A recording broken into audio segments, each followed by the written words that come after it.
The CEO raised his champagne to toast the new vice president, praising her as a beacon of integrity. Under the starched white tablecloth, my husband squeezed her hand, thinking the shadow hid his betrayal. He smiled at his mistress. While 18 months of my hard work evaporated in seconds, I did not scream or cry. I simply smoothed my dress and waited, because I knew exactly which lie on her resume would bring this entire empire crashing down. My name is Hazel Snowcraft. I was 34 years old, sitting under the amber glow of a chandelier that likely cost more than my father's house, waiting for the moment that would define the rest of my career. It was the night of the Vision Awards, the most ostentatious gala LumaVerge Labs threw all year, held in the grand ballroom of a luxury hotel in downtown Chicago. It was also, by a cruel twist of calendar planning, the night of my 8th wedding anniversary. My husband, Thomas Wolfe, sat to my right. He looked devastatingly handsome in his bespoke tuxedo, the one I had picked out for him in Milan 3 months ago. He poured sparkling water into my glass, his fingers brushing against my wrist with a familiarity that felt grounding. At least, I thought it was grounding. I believed we were a team. We were the power couple of the mid-level executive tier, climbing the ladder rung by rung, hand over hand. I smoothed the silk of my emerald gown. Tonight was supposed to be the summit. For 6 months, the CEO, Victor Carradine, had dangled the vice president of market strategy position in front of me like a golden carrot. He had hinted at it during quarterly reviews and nodded vaguely when I presented the 5-year roadmap. I had earned it. I had bled for it. I had missed my best friend's engagement party and my mother's 65th birthday dinner to ensure the Q3 launch went without a hitch. On stage, Victor adjusted the microphone. He was a man who wore charisma like a second skin, masking the predator underneath. "Tonight is about breaking barriers," Victor boomed, his voice echoing off the gilded walls. "It is about recognizing that true leadership does not just come from tenure, it comes from vision. It comes from the hunger to work 18 hours a day to turn a dream into a tangible reality." I sat up straighter. That was my line. I had said exactly that to Victor in the elevator 2 weeks ago. Thomas squeezed my knee under the table. I smiled at him. A tight, conspiratorial smile. This was it. "It is my distinct honor," Victor continued, pausing for dramatic effect, "to announce our new vice president of market strategy, a woman who represents the future of LumaVerge. Please welcome our new female leader, Lila Hartman." The applause was thunderous. The sound washed over me like ice water. My smile froze, stuck in a grotesque rictus of expectation. Lila Hartman, the marketing manager who had joined the company barely 2 years ago, the woman Thomas jokingly referred to as his mentee, the kid with potential who just needed some polish. Lila stood up 3 tables away. She was 26, blonde, and glowing in a dress that was perhaps a shade too white, looking like a sacrificial virgin walking toward a volcano. She pressed a hand to her chest, feigning shock, before making her way to the stage. I could not breathe. My ears were ringing. I watched Victor embrace her, a little too tightly, a little too long. "Lila is a testament to grit," Victor announced to the room of 500 people. "She came from nothing. She built the Alpha Protocol from the ground up. She stayed in the office until 3 in the morning for 10 straight days to ensure our data migration succeeded." My stomach lurched. The Alpha Protocol was my project. I was the one who had stayed until 3 in the morning. Lila had been the one bringing me coffee and asking basic questions about how to format the spreadsheets. Victor was rewriting history in real time, peeling the skin off my achievements and draping it over Lila's shoulders. I turned to Thomas, desperate for an anchor. "Did you know about this?" I wanted to ask. I wanted to see the outrage in his eyes. But Thomas was not looking at me. He was looking at the stage. He was clapping. A slow, rhythmic beat. And then, as Lila returned to her seat amidst the cheering, passing our table, everything slowed down. The lighting in the ballroom was dim, designed for intimacy and intrigue. Lila paused near us to accept a handshake from a board member. In that brief window of shadow, her hand dropped below the table edge. I saw it. It was not an accidental brush. Her manicured fingers landed softly on Thomas's thigh, just above the knee. He did not flinch. He did not pull away. Instead, he leaned forward, shifting his weight, and his own hand dropped to cover hers. He gave her fingers a quick, firm squeeze, intimate, possessive, and sickeningly familiar. Lila glanced down at him. Thomas looked up at her. It lasted less than 2 seconds. Their eyes locked with a mixture of pity and triumph. It was a look that said, "We won." The air left my lungs. The room did not spin. Instead, it became hyper-focused, sharp as broken glass. I saw the lint on the shoulder of the man sitting in front of me. I saw the condensation sliding down the champagne flute. I saw the exact shade of red lipstick on the rim of Lila's glass. "And let us not forget," Victor's voice cut through the fog, dragging the spotlight back to where I wished it would never go. "Behind every rising star, there is a mentor who knows when to step back. Hazel Snowcraft, please stand up." The spotlight swung toward me. It was blinding.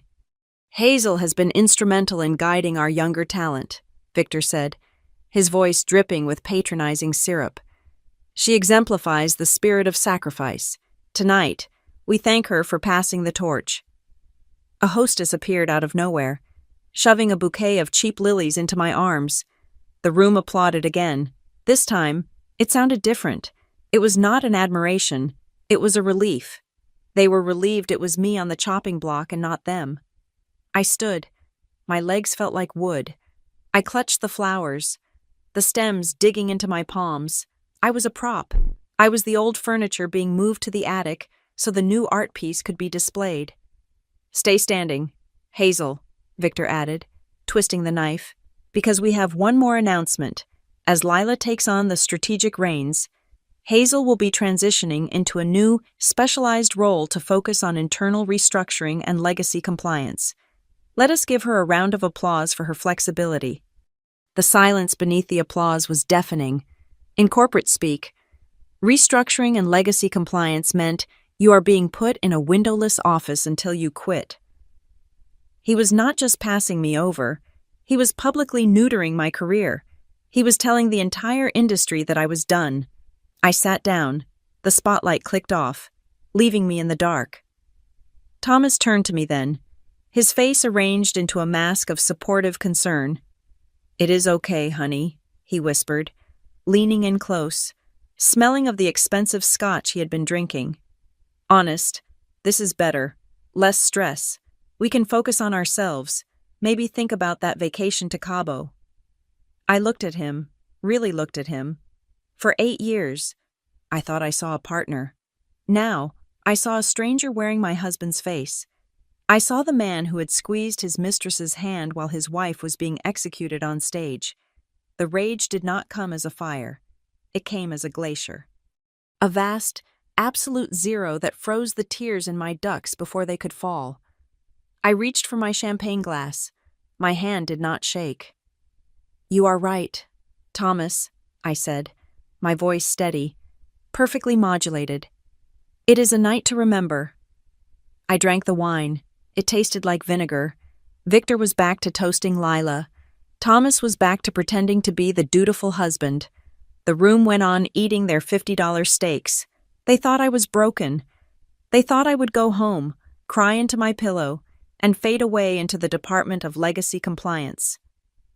I stared at the stage, at the way Lila threw her head back and laughed at something Victor said. I looked at the back of Thomas's neck, where a few stray hairs curled over his collar. "Okay," I thought, the word echoing in the silence of my skull. "If you want to play this out in the open, under the lights, then we will play. But not tonight. Tonight, I would be the gracious loser. Tonight, I would be the supportive wife.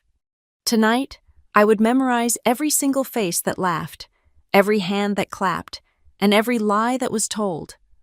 I set my empty glass down on the table with a soft clink. The game had started, and they did not even know I was playing. The silence inside the car was heavier than the humid Chicago air outside. We were driving home in our sleek, silver sedan, the kind of car we had bought 2 years ago to signal to the neighbors that the wolves had arrived. Streetlights flickered past the window, rhythmic flashes of orange that illuminated Thomas's knuckles gripping the leather steering wheel. He was driving a little too fast, a subtle sign that he was desperate to put distance between himself and the ballroom, or perhaps between himself and me. Thomas cleared his throat. It was a sound I knew well, the prelude to a sales pitch. "You understand how it is." "Hazel," he said, his voice smooth, lacking any trace of the tension radiating off his body. "It is just internal politics. Victor is playing a long game with the board. Lila is simply the safer choice right now. She is young, she is pliable, and she gives the shareholders that fresh-faced narrative they are obsessed with this quarter. It does not reflect on your capability." I stared out the window at the blurring cityscape. "The safer choice." The words tasted like ash. "It is actually a compliment to you," Thomas continued, gaining confidence when I did not scream. "You are too valuable in operations to be moved to a figurehead role. Victor needs you exactly where you are. You are the backbone, Hayes, the backbone, the part of the body that carries all the weight but is never seen unless it breaks." My mind drifted away from his hollow reassurances, pulled back by the gravity of memory to a time when we were not navigating corporate minefields, but building a world of our own. It was 8 years ago.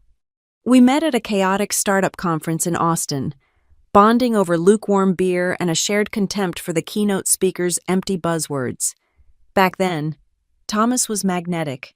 He had a way of leaning in when you spoke, making you feel like the only person in the room who understood the punchline. I was the girl with the spreadsheets and the risk assessments, the one who saw the cliff edge everyone else was dancing toward. He was the one who could sell parachutes to people who did not even know they were falling. "We are going to be a powerhouse. Hazel," he had whispered to me that first night, his eyes bright with ambition and cheap Pinot Noir. "You build the engine, and I will drive the car. We will own this city." Lumiverge Labs hired us within 3 months of each other. Those early years were a blur of adrenaline and shared purpose. We worked late into the night, huddled over a single laptop in our cramped apartment, sharing a pepperoni pizza while we dissected the company's quarterly goals. We proofread each other's emails. We rehearsed presentations in our living room until 2 in the morning. There was no mine or yours. There was only ours. We were climbing the mountain together, roped at the waist. I could not pinpoint the exact moment the rope had been cut, but looking back through the rear-view mirror of tonight's humiliation, I could see the fraying strands clearly. It started about 2 years ago. The shift was subtle, like a temperature drop that you do not notice until you are shivering. Thomas began coming home later. The reasons were always plausible, draped in the language of corporate necessity. Client dinners that ran long, emergency strategy sessions, team-building exercises with the marketing department that apparently required endless rounds of drinks at trendy downtown bars. I remember doing the laundry one Tuesday night 6 months ago. I had picked up his dress shirt, the white one with the stiff collar, and caught a scent that stopped me cold. It was not my perfume. I wore a heavy, spicy sandalwood blend. This was floral, sugary, and light. It smelled like vanilla and desperation. When I asked him, he laughed. A quick, dismissive bark of a sound. We were jammed in an elevator with the new interns at the mixer. "Hayes," he had said, shaking his head as if I were being ridiculous. "Someone probably sprayed half a bottle of body mist on themselves. You know how these kids are." I had let it go. I wanted to let it go, but the rot was not just in the laundry basket, it was seeping into the office. I began to notice a pattern in our Monday morning meetings. I would spend the weekend drafting a detailed analysis of market trends, identifying a gap in our consumer tech sector. I would discuss it with Thomas over coffee on Sunday morning, seeking his feedback. By Wednesday, that analysis would appear on the boardroom screen, but it would be under a slide deck titled Sales Initiative Projections, presented by Thomas. Victor loved it. That is the kind of proactive thinking we need. Thomas Victor would boom, slapping the table, and Thomas would smile that charming, humble smile and say, "Well, Hazel keeps the data tight. so I have the freedom to dream big. I was the data, he was the dream, I was the backbone, he was the face. Then there was his mother, Lydia Wolfe, a woman who wore pearls like armor and viewed kindness as a weakness. Sunday dinners at her house became a ritual of subtle laceration. "You look tired, Hazel," she would say, passing the roast beef. You know, women who are too career-focused often find themselves very lonely in their 40s. A man needs a wife, not a competitor. She would turn to Thomas, her eyes gleaming. "You need to expand your network. Thomas, do not rely so much on Hazel's little reports. You are the star. You need to be out there shaking hands, not sitting at home proofreading."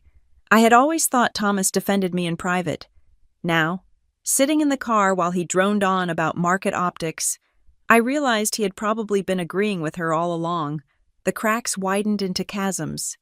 3 months ago, I found a charge on our joint credit card statement, $240 at the Skyline Lounge, a rooftop bar known for its overpriced cocktails and private booths.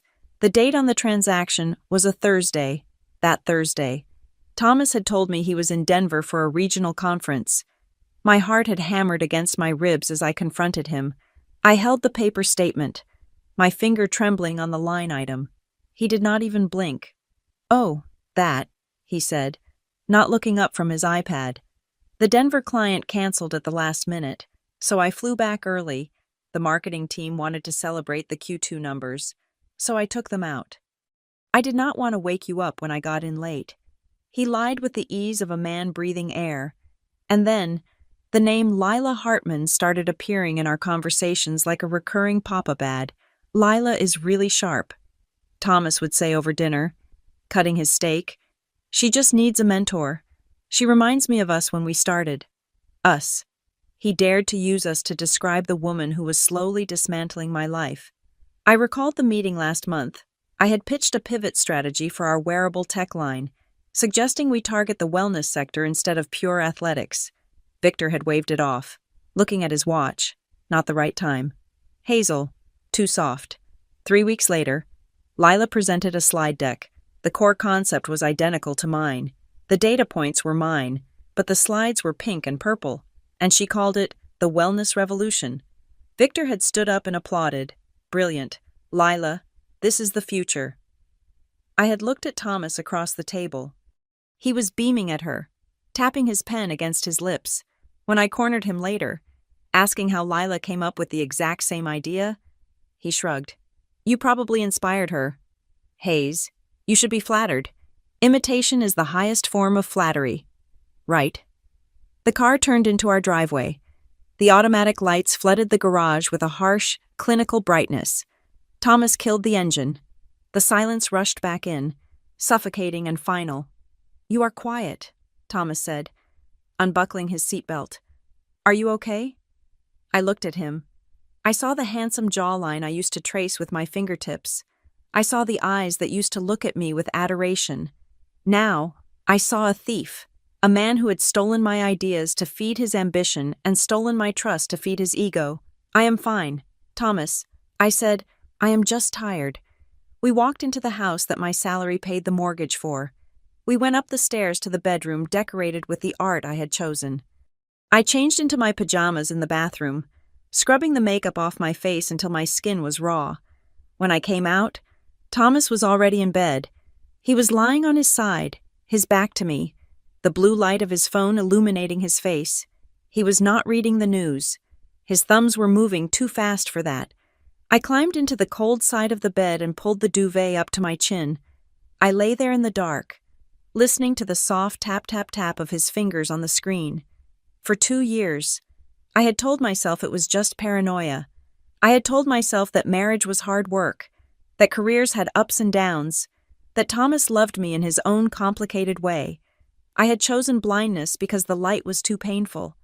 But tonight, the spotlight at the gala had burned my eyelids open. I stared at the rigid line of his spine. I did not want to cry.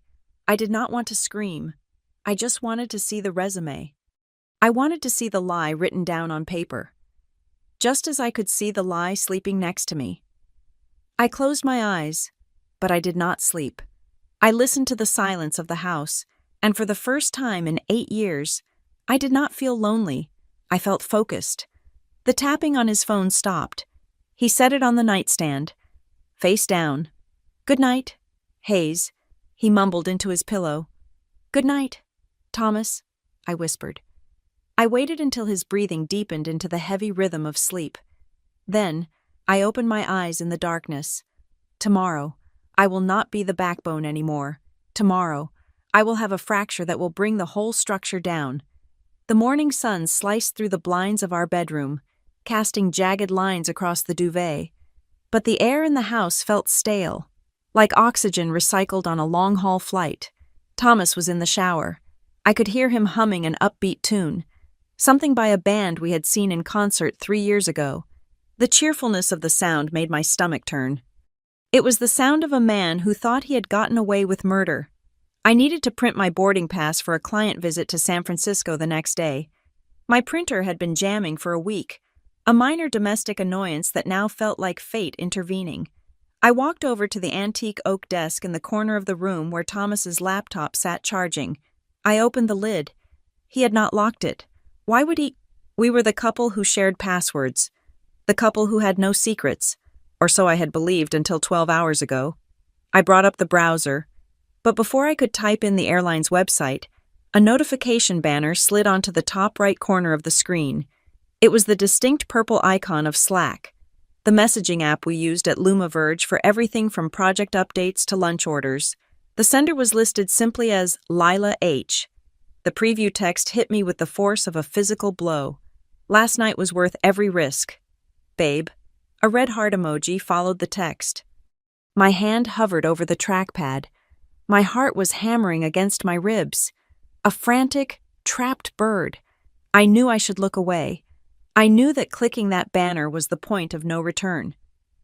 Once I saw what was inside, I could never go back to the ignorance of yesterday. I clicked. The Slack window expanded, filling the screen with a stream of gray and blue bubbles. It was not just a single message. It was a chronicle. I scrolled up, my eyes devouring the words, scanning for dates. This went back 6 months. They were not just sexting. That would have been painful. But this was worse. This was strategic. Did you see her face when Victor mentioned the restructuring Thomas had written 2 weeks ago? Priceless. She thinks she is getting the VP role. It will make the fall harder. But easier for us to manage. Lila had replied, I am worried she will go to the board. She has the data for the Alpha Protocol. Thomas's response was chilling in its casual cruelty. Let her. If Hazel goes crazy, HR already has the script. We just label it burnout. Victor is on board. We need to move her out of LumaVerge quietly. A soft exit. Maybe convince her to take a sabbatical. I felt the blood drain from my face. They were not just sleeping together. They were conspiring to dismantle my career, my reputation, and my sanity, all while Thomas sat across from me at dinner, asking how my day went. My phone buzzed in my pocket, startling me so badly I almost knocked the coffee cup off the desk. I pulled it out. It was a message from Kayla, a former intern who had left the marketing department 2 months ago but kept me in her contacts.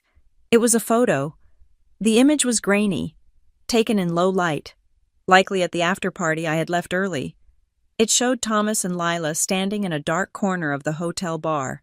His hand was resting on the small of her back, under her blazer. Her face was tilted up toward his, their lips millimeters apart. It was an image of intimacy that screamed ownership. Below the photo, Kayla had written, OMG, found this on my camera roll from last night. The marketing team shipper group is going crazy, lol. Deleted it from the main chat, but thought you'd think it's funny how drunk everyone got. She had sent it to me by mistake, or maybe, in some subconscious way. She wanted me to see it. The bathroom door opened, steam billowed out, carrying the scent of peppermint body wash. Thomas walked out with a towel wrapped around his waist, scrubbing his hair with another. He looked fresh, invigorated, the picture of a successful executive. Morning, beautiful, he said, flashing me a smile. Did you sleep okay? You were tossing and turning. I slowly closed the lid of his laptop. I did not mention the Slack messages. Not yet. That was my ace, and I was not playing it until the pot was bigger. Instead, I held up my phone, displaying the photo Kayla had sent. "Kayla sent me this," I said. My voice sounded strange to my own ears. Too calm, too detached. "Care to explain why you look like you are about to kiss your new vice president?" Thomas stopped towel drying his hair. He squinted at the screen, then let out a short, incredulous laugh. He walked over to the dresser and started pulling out socks. "Oh, come on, Hazel," he said, shaking his head. "That is just a bad angle. We were shouting over the music. It was loud. I was leaning in to hear what she was saying about the Q4 projections." "His hand is on her back, Thomas," I said.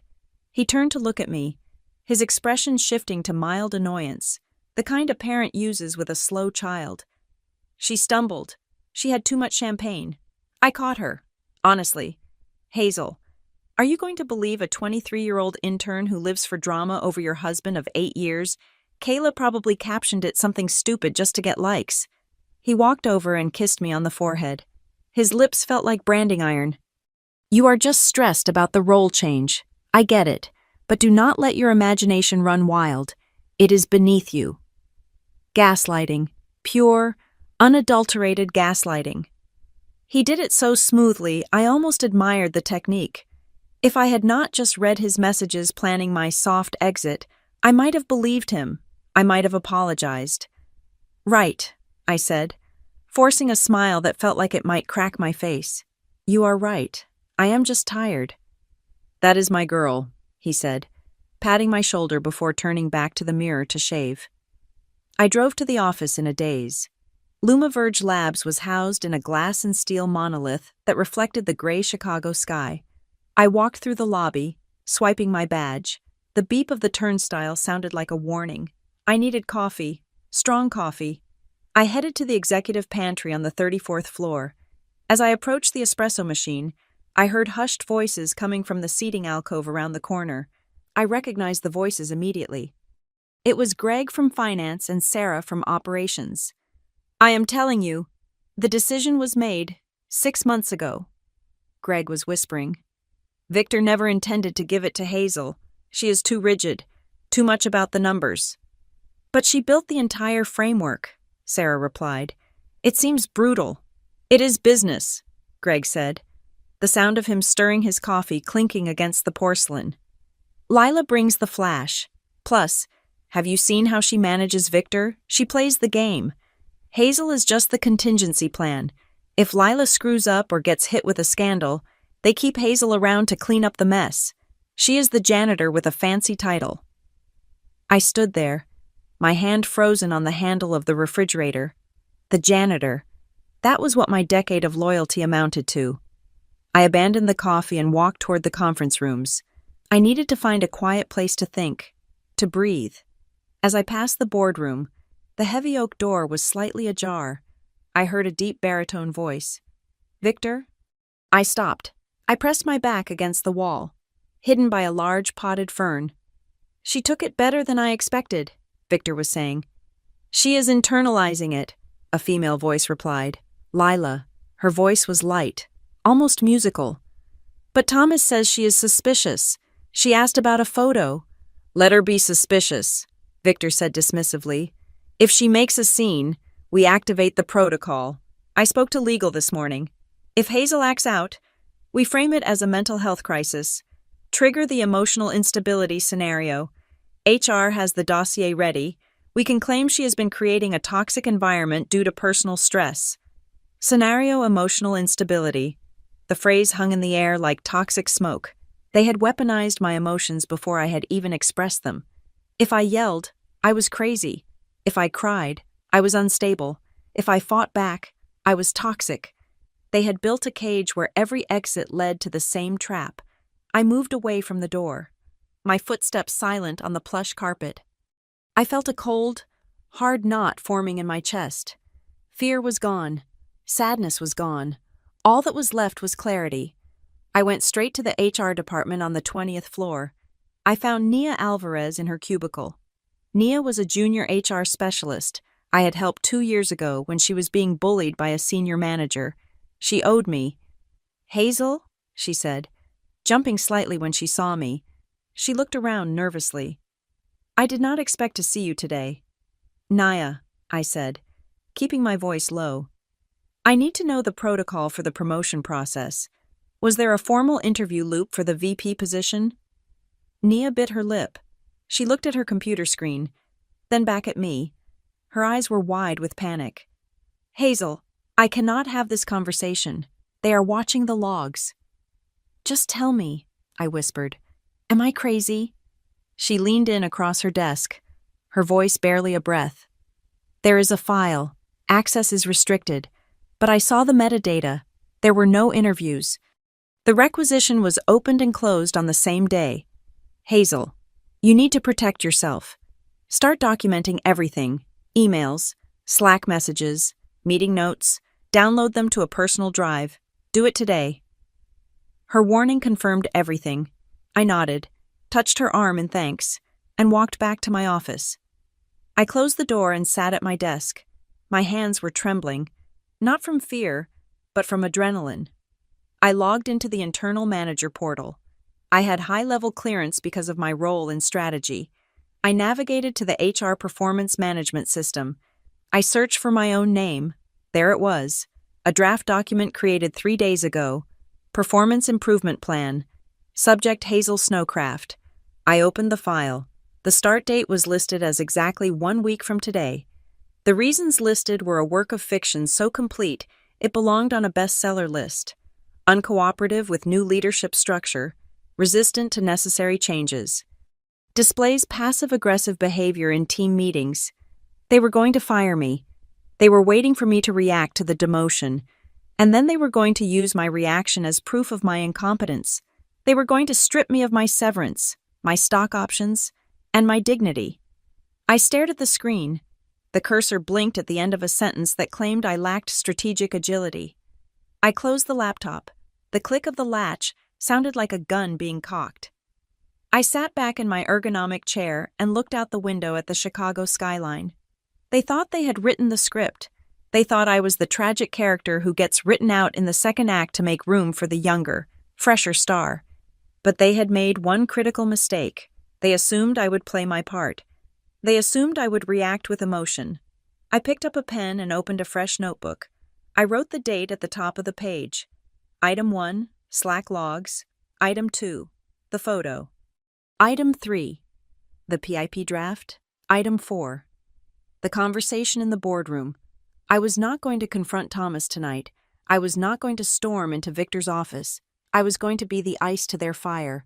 I was going to smile, and I was going to nod, and I was going to collect every single piece of paper, every digital footprint, and every whisper until I had enough weight to sink the entire ship. I was not a victim. I was a strategist. And I was about to plan the most hostile takeover this company had ever seen. The numbers on the screen were cold, precise, and damning. I sat at my kitchen table, the glow of my laptop the only light in the room. It was 2 a.m. Thomas was asleep upstairs, oblivious to the forensic audit I was conducting on our life. I had logged into our joint bank account, a digital ledger I used to trust implicitly. I filtered the transactions for the last 6 months. At first glance, everything looked normal: mortgage payments, utility bills, grocery runs. But then I saw the pattern. It was subtle. A transfer of $4,000 here, $3,500 there, always just below the $5,000 threshold that would trigger an automatic text alert to my phone. The recipient was an account I did not recognize, labeled simply TW Holdings, Thomas Wolfe Holdings. I scrolled back further. The total amount siphoned out of our joint savings in the last 6 months was nearly $45,000. He was not just cheating on me emotionally and professionally, he was embezzling our future to fund his exit strategy. But the real shock came when I checked the mortgage details. I navigated to the loan portal, my breath hitching as I saw a new tab, Home Equity Line of Credit. I clicked on it. A line of credit for $150,000 had been opened 3 months ago.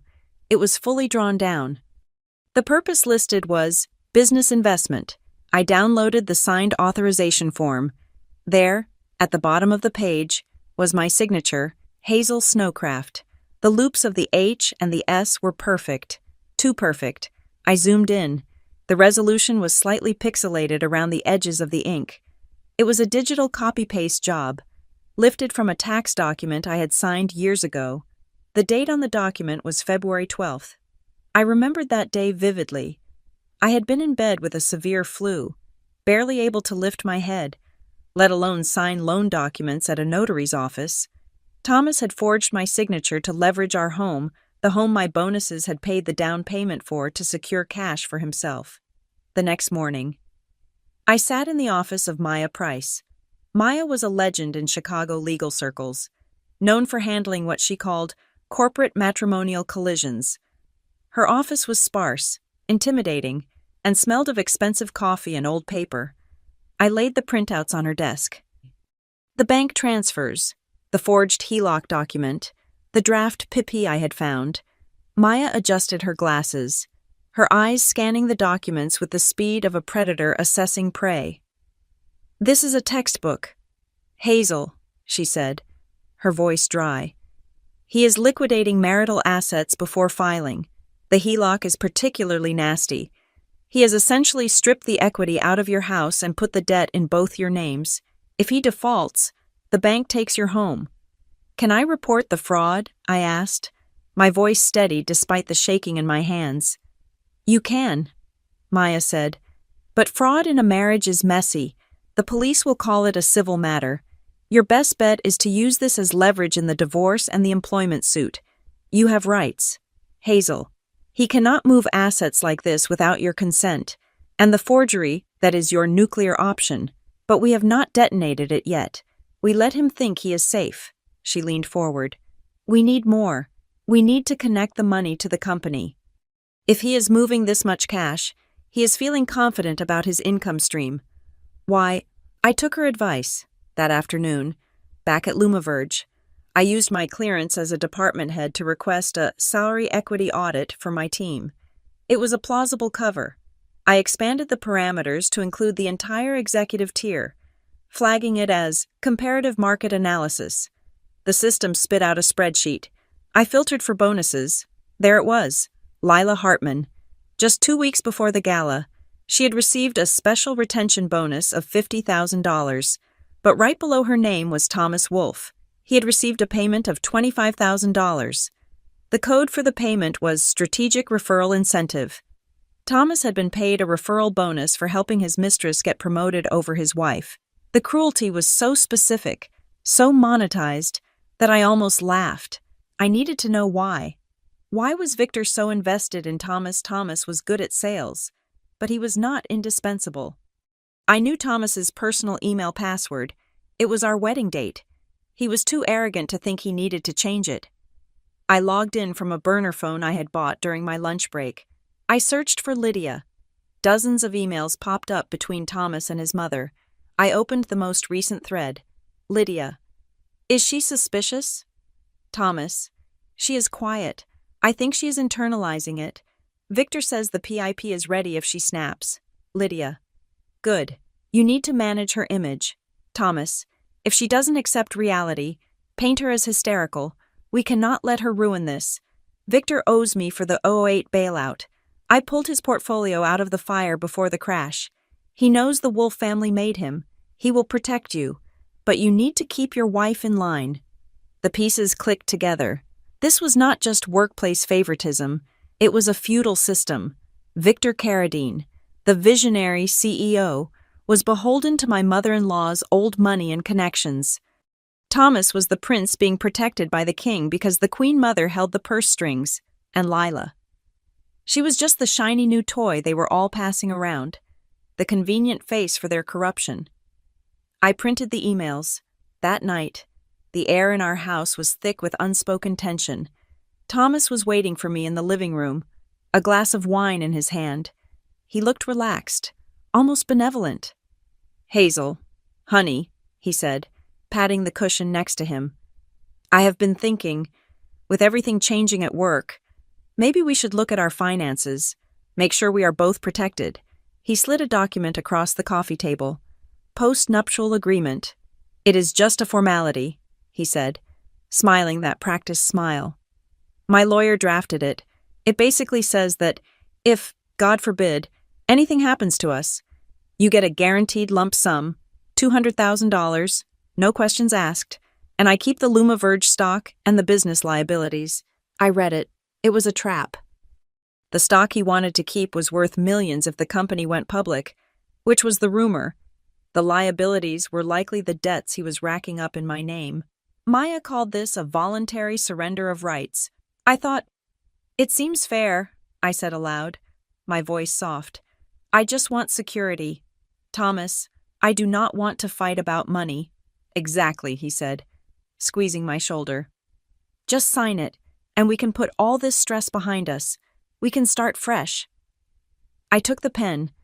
My hand hovered over the signature line. I knew what I had to do. If I refused, he would know I was lawyering up. He would accelerate the timeline. He would hide the money better. He will trigger the PIP tomorrow. I needed to buy time. I pressed the pen to the paper. I wrote, Hazel Snowcraft, but I changed the slant. I added a tiny loop to the L that I never used. I made the S sharp instead of round. It looked like my signature, but a handwriting expert would spot the difference in seconds. It was a forgery of my own name.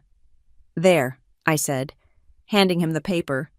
Thomas took it, his eyes lighting up with triumph. He folded it and put it in his pocket. You made the right choice. Hayes, I will file this tomorrow. I am going to bed, I said. I have a long day tomorrow. Sleep well, he said, already pulling out his phone to text Lila. I walked upstairs, my legs heavy but my mind racing. He thought he had won. He thought he had bought my silence for $200,000 and a forged signature. He did not know that the document in his pocket was worthless. He did not know that I had the bank records, the emails, and the proof of his mother's collusion. I lay in bed, listening to the hum of the city outside. I was not Hazel the victim anymore. I was Hazel the architect, and I was designing a demolition that would bring the roof down on all of their heads. The plan was forming. It was dangerous. It was ruthless. And it was perfect. The deeper I dug into the archives of Luma Verge Labs, the more I felt like I was reading a history book with half the pages torn out. I spent 3 nights scouring the Wayback Machine and cached versions of tech blogs from 7 or 8 years ago. In the current company narrative, the one Victor Carradine preached at every town hall, Luma Verge was the brainchild of a solitary genius.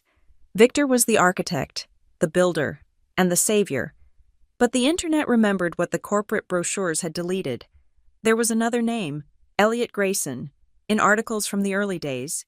Elliot was listed as co-founder and chief technology officer. He was the one quoted explaining the proprietary algorithms. He was the one standing next to Victor in the ribbon-cutting photos of their first office. And then, about 5 years ago, he simply vanished. No press release, no farewell party photos, no wishing him well in future endeavors email. He was just erased, replaced by a rotating cast of yes men, until Thomas and I climbed the ranks. I needed to know why. I cornered Malik in the server room on a Tuesday afternoon.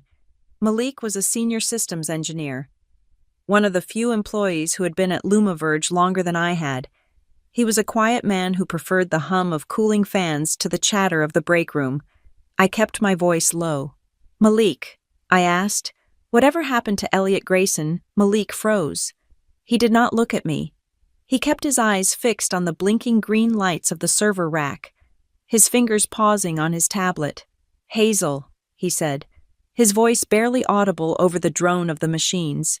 You do not want to ask that question. I do, I said, stepping closer, because I think the same thing that happened to him is happening to me. Malik finally turned. His expression was a mixture of pity and fear. In this place, he said, people disappear when they refuse to close their eyes to pretty numbers. Elliot saw things he was not supposed to see. He tried to fix them. 2 weeks later, security escorted him out. The official story was a nervous breakdown. The unofficial story is that he was too honest for $1 billion valuation. Do not dig deep. Hazel, unless you have the stomach to see what is buried, that was all I needed. I found Elliot Grayson on LinkedIn. He was living in Madison, Wisconsin, working as an independent consultant for sustainable energy grids. His profile photo was stark, black and white, showing a man with tired eyes and a jaw set in defiance. I did not hesitate. I typed a message. I am Hazel Snowcraft. I run strategy at Lumaverge. I believe Victor Carradine and my husband, Thomas Wolfe, are repeating the history you escaped. They are trying to rewrite my reality. I need to know how they rewrote yours. I hit send. My heart was hammering against my ribs. I expected silence. I expected to be blocked. Instead, my phone pinged 40 minutes later. If you are connected to Victor Carradine and you use the word escaped, then you are already in danger. I will not talk over the phone. Meet me at the Iron Kettle Diner in Rockford. It is halfway. Sunday, noon. I told Thomas I was going to a spa day with a college friend. He barely looked up from his iPad, too busy smiling at a text message that I knew was from Lila. The drive to Rockford took nearly 2 hours. The sky was a flat, slate gray, threatening snow. The Iron Kettle was a roadside relic, smelling of burnt coffee and bacon grease. I spotted Elliot immediately in a booth at the back. He looked older than his photos. His hair was graying at the temples, and he wore a flannel shirt under a canvas jacket, looking more like a lumberjack than a tech genius. I slid into the booth opposite him. He did not smile. He studied me with an intensity that made me want to check over my shoulder. "You look like you have not slept in a week," he said. "I have been busy reading my own obituary," I replied. I ordered black coffee. Then, I told him everything.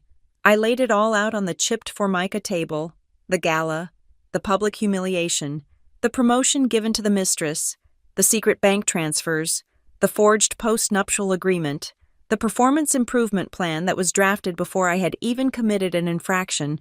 Elliot listened without interrupting.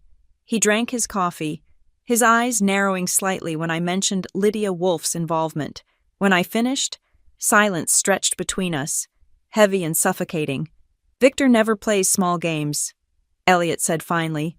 His voice was rough, like gravel grinding together.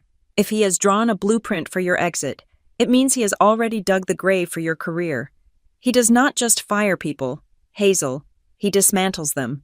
He leaned forward, lowering his voice. 5 years ago, we were preparing for our Series B funding round. Elliot began. We needed to show a 20% month-over-month growth to get the valuation Victor wanted. The engineering was solid, but the sales cycle was lagging. Victor came to me with a plan to recognize revenue from contracts that were not signed yet. He called it creative forecasting. I called it fraud. I nodded. It sounded exactly like the kind of visionary strategy Victor loved. I refused to sign off on the technical audit. Elliot continued.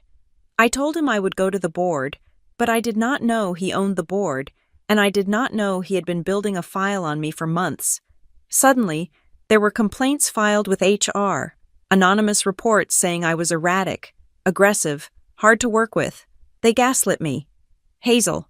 They moved my deadlines without telling me. They locked me out of my own code, and when I finally snapped and yelled in a meeting, they had security ready. He pointed a finger at me. They labeled me unstable. They said I was a danger to the company culture.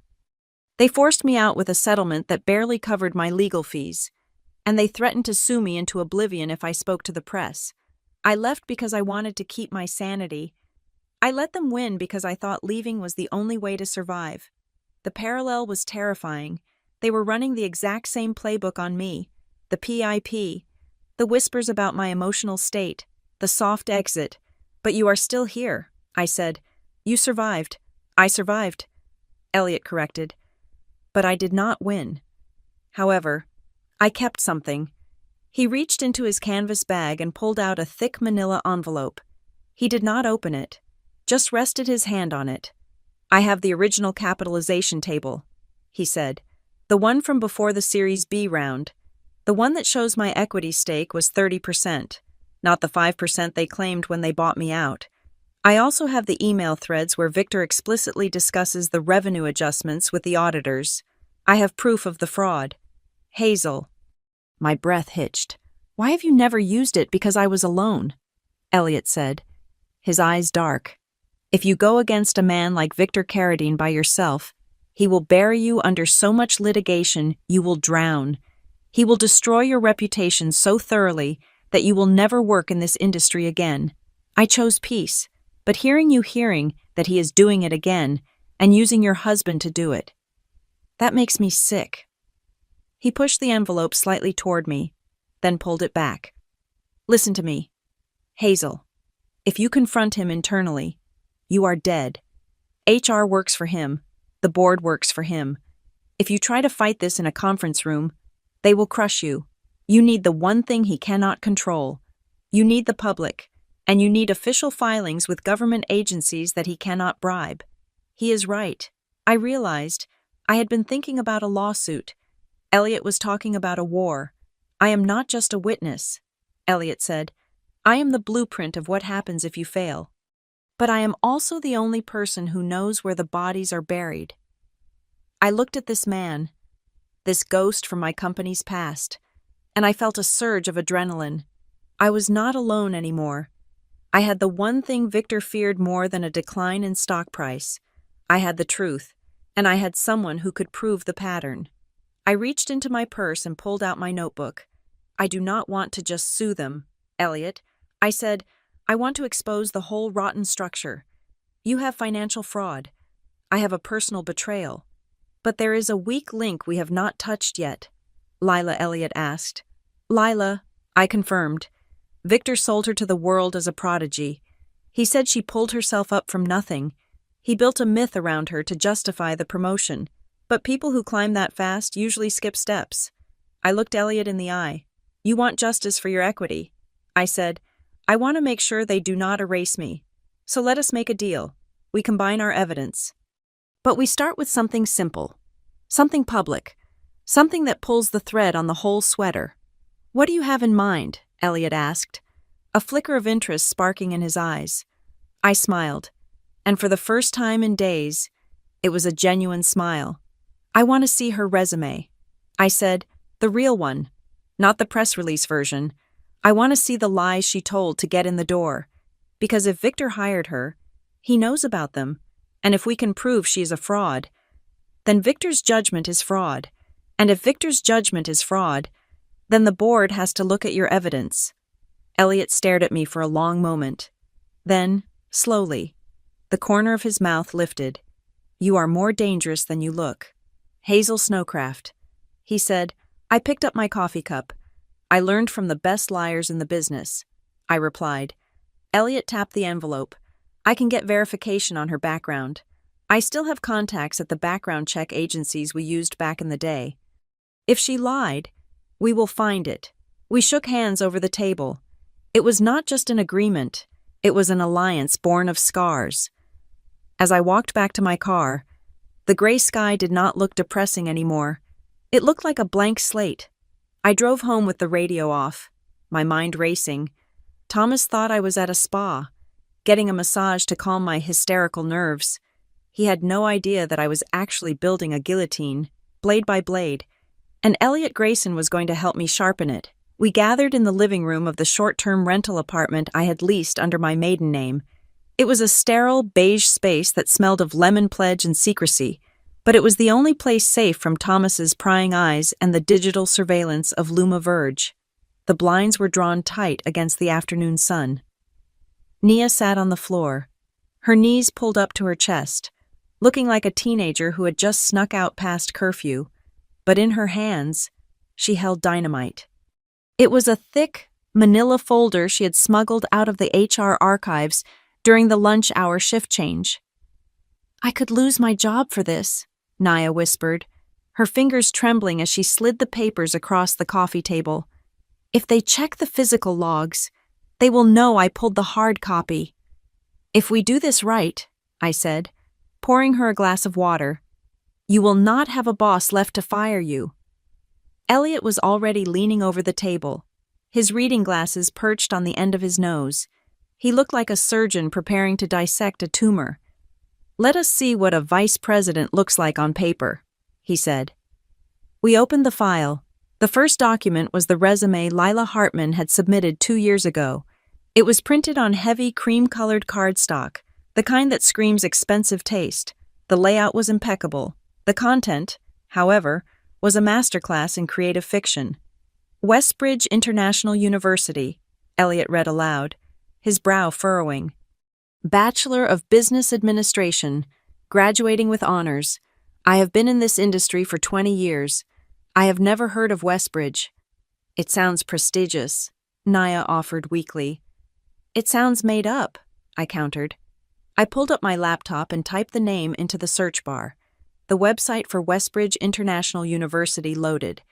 It was a generic template, filled with stock photos of smiling, diverse students pointing at whiteboards. I clicked on the faculty page. There were no names, just titles. I checked the accreditation tab. It listed a board that, upon a second search, turned out to be a shell entity registered to a post office box in the Cayman Islands. "It is a diploma mill," I said, turning the screen so they could see. "Look at the campus address."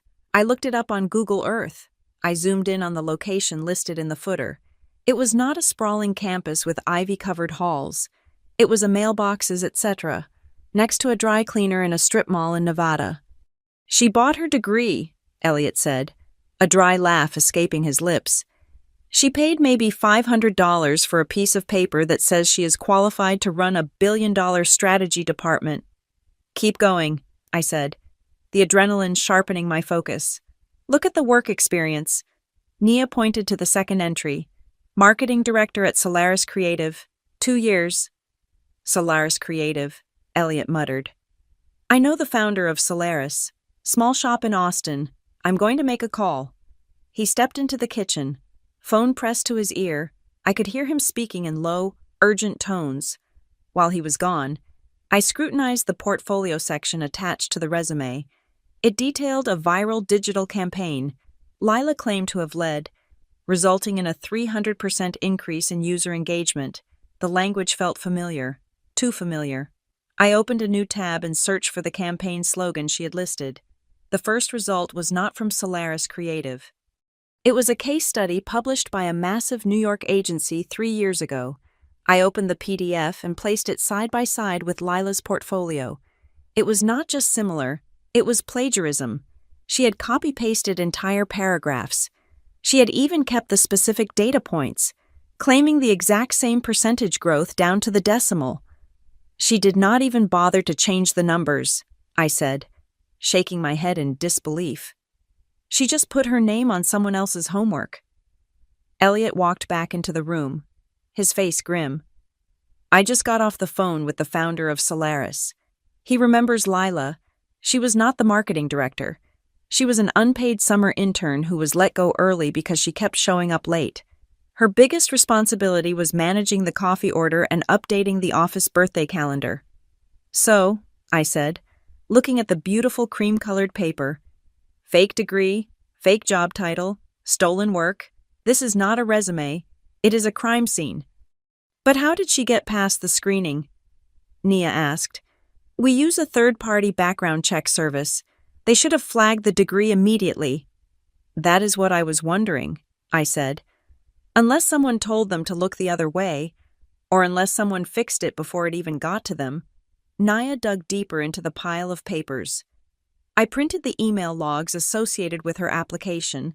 I searched the archive for anything sent to or from her personal email address before her start date. She handed me a stack of printouts. The header on the top email made my blood turn to ice. From Thomas Wolfe to Lila Hartman. Subject redraft for application. Edits attached. My husband. I read the email. The timestamp was 3 weeks before Lila was hired. "Hey babe, I took a look at the draft Thomas had written. It is too modest.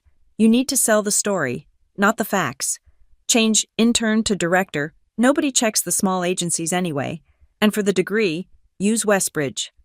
It sounds legitimate enough to pass the automated filters. And I can manually override the verification flag if it pops up in the system since I am the hiring manager's referral. Just make it look pretty. I will handle the references. He had not just looked the other way, he had handed her the pen. He coached her, I whispered. He literally taught her how to defraud the company. It gets worse, Naya said softly. She pulled out a single sheet of paper that looked like a system screenshot. It was marked with a red banner, Confidential. HR Case 4092. What is this? I asked. It is an anonymous complaint filed 6 months ago. Nia said, a junior analyst reported seeing Victor Carradine and Lila Hartman at a private dinner at Le Monde. The report says Victor was overheard discussing accelerated promotion tracks in exchange for loyalty. The analyst felt it compromised the integrity of the review process. I never heard about this, I said. Investigation results. That is the point, Naya said. Look at the timestamp. The complaint was filed at 9 a.m. on a Tuesday. It was marked, resolved, unsubstantiated by noon the same day. No interviews, no witness statements. The case officer listed is the VP of HR, who reports directly to Victor. Elliot sat back on the sofa, rubbing his temples. This is not just about your husband sleeping with a coworker. Hazel, this is a systematic construction of a puppet. Victor needed someone in that VP role who he could control completely. Someone with no real qualifications, whose entire career exists only because he allows it. If Lila ever tries to cross him, he can expose her fraud and destroy her in 5 minutes. She is the perfect soldier because she is a hostage to her own lies. And Thomas, I asked, is he just a useful idiot? Thomas thinks he is a player, Elliot said, but he is just the mechanic who built the fake car. Victor is the one driving it.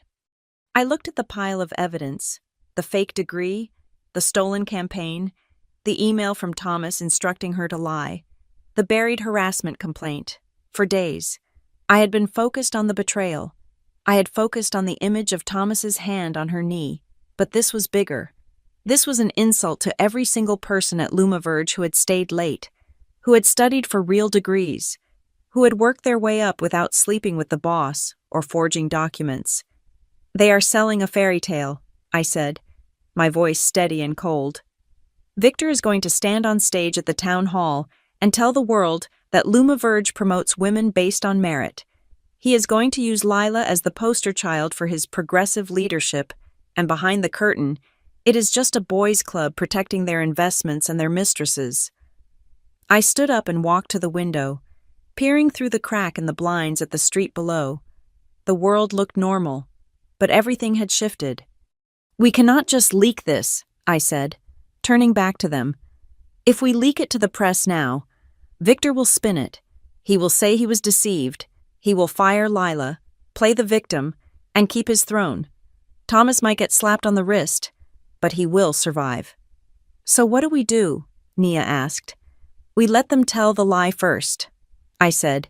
We let them inflate the balloon until it is so big it takes up the whole room, and then we pop it while everyone is watching. Nia checked her phone. The Vision 2030 Town Hall is in 2 weeks. Every employee is required to attend. Investors will be watching the live stream. Victor is planning to officially inaugurate Lila and have her give the keynote speech on authentic leadership. Authentic leadership, I repeated, tasting the irony. Perfect. I looked at Elliot. Can you authenticate the email from Thomas prove it came from the corporate server? Easily, Elliot said. The DKM headers are intact. It is bulletproof. I looked at Nia. Can you ensure the microphone in the audience is live? Can you make sure they cannot cut the feed the moment things get awkward? I am on the AV coordination team, Nia said, a slow, dangerous smile spreading across her face. I can override the kill switch. Then we have a plan, I said. I picked up the resume, the beautiful, fraudulent piece of paper that had cost me my promotion and my marriage. I am going to go to that town hall, I said. I am going to sit in the front row, and when they ask questions, I am not going to ask about revenue or strategy. I am just going to ask for one simple thing. What? Elliot asked, though I think he already knew. I am going to ask her to walk us through her resume, I said. Line by line, the room went silent, but it was the silence of a fuse burning down. We were not just three people in a rental apartment anymore. We were the judge, the jury, and the executioner, waiting for the court to come to order. The stack of evidence on Maya Price's mahogany desk was thick enough to be a doorstop.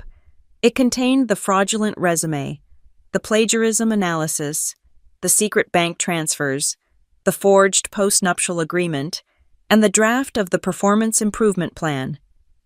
Maya took off her glasses and rubbed the bridge of her nose. She looked tired, but her eyes were sharp, calculating the blast radius of what I was proposing. "You know this is a nuclear option. Hazel," she said, her voice low and serious. "If you walk into that town hall and accuse the new vice president of fraud and the CEO of a cover-up without legal cover, they will not just fire you, they will sue you for defamation.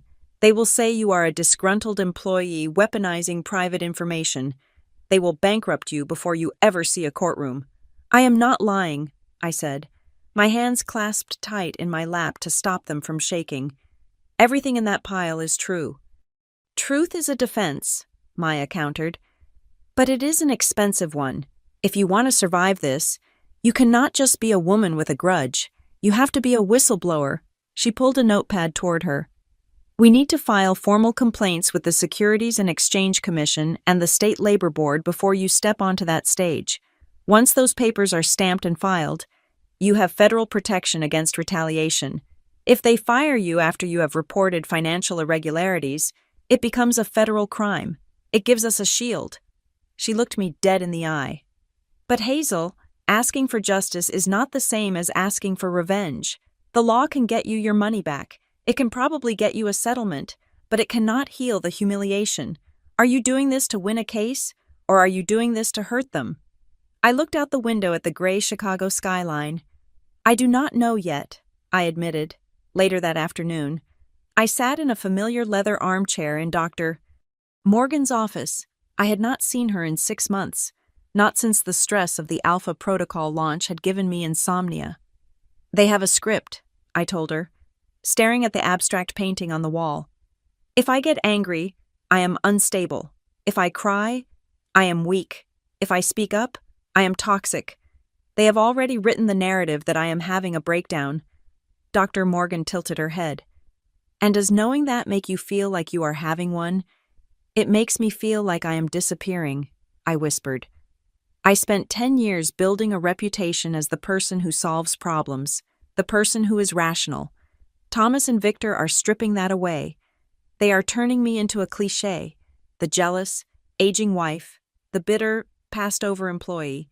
I feel like if I do not scream, I will explode. But if I scream, I prove them right." "The trap is designed to make you react," Dr. Morgan said softly. "Power isn't about who screams the loudest, Hazel. It is about who defines reality. Right now, they are defining yours. What happens if you refuse to accept their definition?" That question followed me out of the office and into the heavy evening air. I met Elliot at a dive bar near the river, a place loud enough to drown out our conversation. He was nursing a beer, looking at the condensation on the glass. "I ran away," he said suddenly, not waiting for a greeting. 5 years ago, I had the evidence. I knew Victor was cooking the books, but I looked at the size of the fight, and I looked at my bank account, and I ran. I took the settlement and moved to Wisconsin and told myself I chose peace." He looked up at me. His eyes were dark with a regret that had aged him more than time. "I see you, Hazel, and I see the person I should have been, but I also see how close you are to the edge. You want to burn the building down. I get that, but make sure you are not inside when you light the match." "I am not doing this for fun, Elliot," I said, feeling defensive. "I know," he said. He reached across the table and briefly touched my hand, a gesture of camaraderie. Not romance. It was the touch of a soldier to another in a trench. "I just want you to know that I'm not helping you because I hate Victor. I mean, I do hate him, but I'm helping you because I do not want you to end up like me, a ghost in your own life. But Hazel, you have to promise me something. We expose the truth. We do not fabricate it. We do not stoop to their level. If we plant evidence or lie, we are no better than them. I promise, I said. The truth is ugly enough on its own. When I got home, the house smelled of roasted garlic and rosemary. It was disorienting. Thomas was in the kitchen, wearing an apron, chopping vegetables. He never cooked. "Hey," he said, turning with a warm smile that almost reached his eyes. "I thought you looked stressed lately. Make your favorite roast chicken." He poured me a glass of wine. We sat at the island, and for a terrifying moment, it felt like before Lila, before the gala, before the lies. "I have been thinking," Thomas said, swirling his wine. "Maybe the universe is telling us something. Lumiverge is intense. Maybe we will take a break. I have some contacts in Denver. We could move, start fresh. You could take a year off. Maybe write that book you always talked about." His voice was so soothing, so reasonable. A fresh start, a year off. It sounded like paradise. "You would leave Lumiverge?" I asked, testing the water. "For us?" "Absolutely," he said. He reached out and tucked a strand of hair behind my ear. "I hate seeing you unhappy. Hayes, let us just pack up and go." I wanted to believe him. God, I wanted to believe him. I wanted to bury my head in his chest and let him fix it. "Let me think about it," I said. He squeezed my hand. "Take your time. I'm going to hop in the shower." He left his phone on the counter. It buzzed 10 seconds later. I did not want to look, but the screen lit up. Thomas to Lila. "She is softening. I think she is almost broken. Just another week or two of pressure and then the fresh start pitch will work. I will get her to quit. We move her out, and then I will file for divorce once we are in Denver. It will be cleaner." The warmth of the kitchen vanished. The smell of rosemary turned into the stench of rot. He was not offering me a lifeline. He was offering me a blindfold so he could lead me off a cliff. The next morning at the office, the humiliation continued. I was clearing out some old files when a shadow fell across my desk. "Hi, Hazel." It was Lila. She was holding a pink box from a trendy bakery. She was wearing a white suit, looking crisp and professional and utterly fraudulent. "I brought you a cupcake," she said, setting the box on my desk. "It is just a little thank you. I know the transition is weird, but I really admire you. Hazel." Not everyone has the grace to step back and let the next generation shine. It takes a lot of humility to accept that your time in the spotlight is over. She smiled. It was a smile that showed too many teeth. "Thank you, Lila," I said, my voice flat. "That is very thoughtful." "We should have lunch soon," she chirped. "I would love to pick your brain about the legacy systems before you move to the compliance role." She walked away, her heels clicking a rhythm of victory on the linoleum. I stared at the cupcake. It was beautifully frosted, sweet and poisonous. Later, I found Nia in the break room. She looked pale. "The head of HR called me in," Nia whispered, gripping her coffee mug with white knuckles. "He asked if I had noticed any unusual activity with the file logs. He said they are doing a security audit. Hazel, I am scared. I have $50,000 in student loans. If I lose this job, I will lose my apartment. My parents help them with their rent." I looked at this young woman, terrified and shaking. I realized then that my war had casualties. "Nia," I said, touching her arm. "You can stop. You have done enough. I can do the rest alone." "No," Nia said, tears welling in her eyes. "If I stop, they win. And if they win, they will just do this to me in 5 years, or to the next girl. I am scared, Hazel, but I am not stopping. Just tell me it is going to work." "It is going to work," I lied. I did not know if it would work, but I had to say it. That night, alone in the rental apartment, I sat on the floor surrounded by the evidence. I felt a wave of exhaustion so profound it felt like drowning. Why was I doing this? Why not just take the post-nut money, even if it was a pittance compared to what I was owed, and disappear? Why not go to Denver and let Thomas file his divorce and be done with it? I picked up my own resume, Hazel Snowcraft, BS in economics, magna cum laude, MBA from Northwestern. 10 years of strategy experience, led the Alpha Protocol launch, increased revenue by 40%. I remembered the nights I studied while Thomas was partying. I remembered the missed birthdays. I remembered the anxiety attacks before big presentations. I remembered the pride I felt when I bought our house. I had earned every single line on that paper. Lila had bought hers. Thomas had stolen his. If I walked away now, I was validating their theft. I was agreeing that a fake degree and a sexual favor were worth more than a decade of hard work. I was not fighting for Thomas. I did not want him back. I was not even fighting for the job. I was fighting for the truth of who I was. I picked up the phone and texted Maya. File the whistleblower complaints. Tomorrow morning, first thing. Then I texted Elliot. We are a go. Town hall. And finally, I looked at the blank screen of my mind and made a choice. I was not going to scream. I was not going to cry. I was not going to be the crazy ex-wife.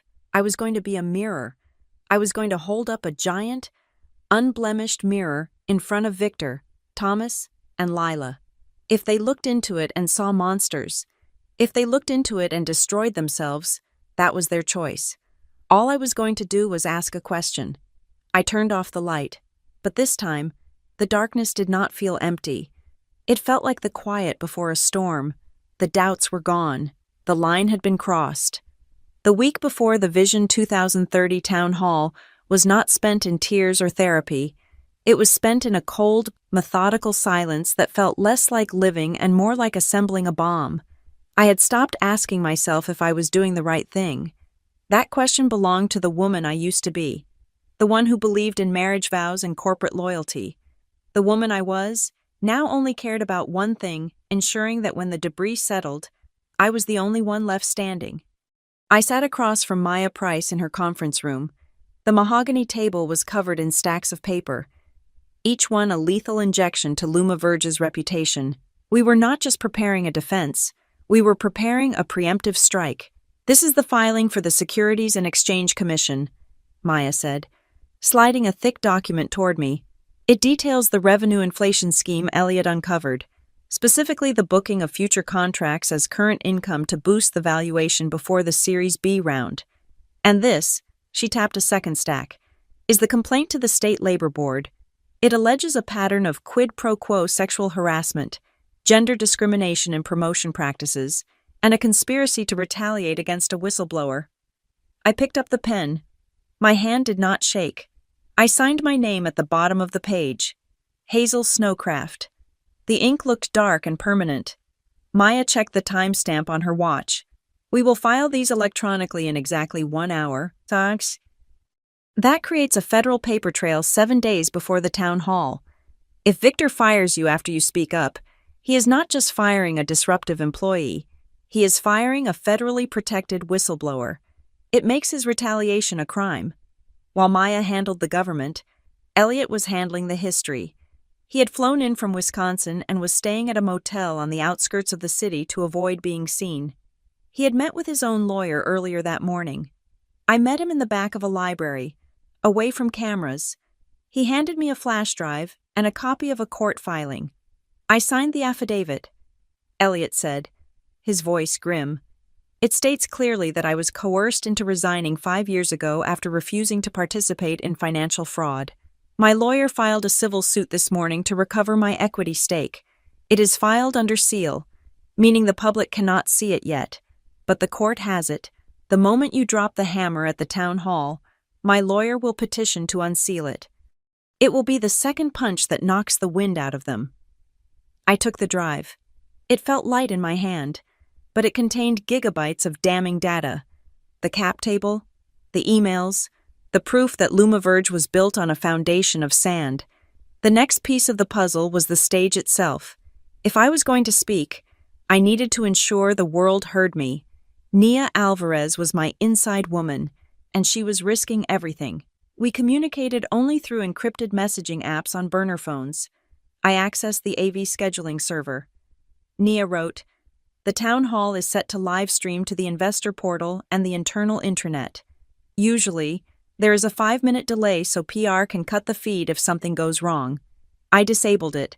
The feed will be live. I typed back, "Can they cut it manually? Only if they pull the plug on the main server," she replied. But I also set up an auto-upload script. The moment the stream ends, the file is immediately copied to 3 different cloud servers that IT does not control. And Hazel. I turned on the automated captioning. Even if the audio is bad, every word you say will be typed out on the screen in real time. They cannot scrub the text. It was a digital trap. Once the words left my mouth, they would be immortal. The final preparation was the hardest because it was personal. I had to dismantle my life with Thomas without him noticing. I walked into a branch of a competitor bank during my lunch break. I opened a new checking and savings account solely in my name. Then, I initiated a wire transfer. I moved exactly 50% of the funds from our joint savings account, not a penny more. Maya had been very specific about this. If I took everything, it looked like theft. If I took half, it was a division of marital assets. I watched the teller type the numbers. $112,000.43. It was the accumulation of 8 years of bonuses, savings, and deferred dreams. "Transfer complete," the teller said. I felt a physical weight lift off my chest. He could not starve me out now. I went back to the office and logged into the payroll portal. I changed my direct deposit information effective immediately. My next paycheck, the final one I would receive before the explosion, would go to my safe harbor, not into the pool Thomas was draining to pay for his mistress. That evening, while Thomas was at a networking dinner which I knew from the GPS tracker on our car, was actually a dinner at Lila's apartment, I began the physical extraction. I had leased a small studio apartment 3 blocks from Maya's office. It was sparse, furnished only with a bed and a desk. But it was mine. I moved quickly. I did not take the furniture or the expensive art. I took the things that mattered. My grandmother's emerald ring, which I usually kept in the wall safe. The first edition books I had collected since college, my passport, my birth certificate, the hard drives containing my portfolio. I packed them into nondescript cardboard boxes and carried them down to the loading dock, loading them into a rental van I had parked down the street. I filled the empty spaces in the safe and on the bookshelves with other items so the gaps were not immediately obvious. By 10 at night, I was back on the sofa, pretending to read a magazine, when Thomas came home smelling of Lila's vanilla perfume and expensive red wine. "Hey, babe," he said, loosening his tie. "Sorry I'm late." The client was talkative. I smiled at him over the top of the magazine. "It sounds exhausting," I said. I was not lying. It did sound exhausting to maintain a life that was entirely fabricated. The night before the town hall, I sat alone in my new apartment. The walls were bare. The air smelled of fresh paint and freedom. On the desk in front of me lay the arsenal I had prepared for the morning. I had printed 5 copies of the dossier. Each one was color-coded and bound. The centerpiece was the resume comparison. On the left, Lila's glossy, fraudulent submission. On the right, the brutal truth. I had an email from the Solaris founder confirming she was an intern. I had the screenshots of the fake university's website, complete with the WHOIS data showing the domain was registered to a shell company. I had the side-by-side text analysis of her stolen portfolio. Next to it was the financial trail, the logs of the retention bonus she received 2 weeks before her promotion, the referral bonus Thomas received for hiring her, and then the divorce papers. They were drafted, stamped, and ready to be served. They listed the grounds as adultery and financial malfeasance. They demanded the return of the equity he had stripped from the house. Maya had advised me not to serve them yet. "Hold them," she had said. "Use them as the final period at the end of your sentence. If you hand them to him on stage, it is theatrical. If you hand them to him when he thinks he still has a chance to spin the narrative, it is a death blow." My phone buzzed. I expected a text from Nia or Elliot. Instead, it was an email notification. I frowned. It was from the General Counsel of Luma Verge. The subject line was FW Confidential. Crisis Narrative. H. Snowcraft. My heart stopped. I clicked it open. It was a mistake, a catastrophic, beautiful mistake. The lawyer had meant to forward it to Victor and the head of HR, but my name had auto-filled in the address bar, and in his haste, he had hit send. I read the attachment. It was a 3-page document outlining exactly how they planned to destroy me if I contested the promotion. Narrative strategy. The document read, "Position Hazel Snowcraft as suffering from long-term burnout and emotional instability." Citations. Crying in the bathroom, witnessed by assistant. Date redacted. Hostile behavior toward new leadership. Paranoia regarding husband's professional relationships. There was a section titled, Talking Points for Press. Quote, "While we value Hazel's past contributions, her recent behavior has created a toxic environment that does not align with our values of inclusion. We are providing her with the mental health support she clearly needs." I stared at the screen. They had not just planned to fire me, they had planned to diagnose me. They were going to gaslight the entire industry into believing I was crazy so they could protect their golden boy and his fraud of a mistress. Any lingering doubt I had, any small voice that whispered, "Is this too much?" died instantly. There was no gray area anymore. There was no version of this where we all walked away with our dignity.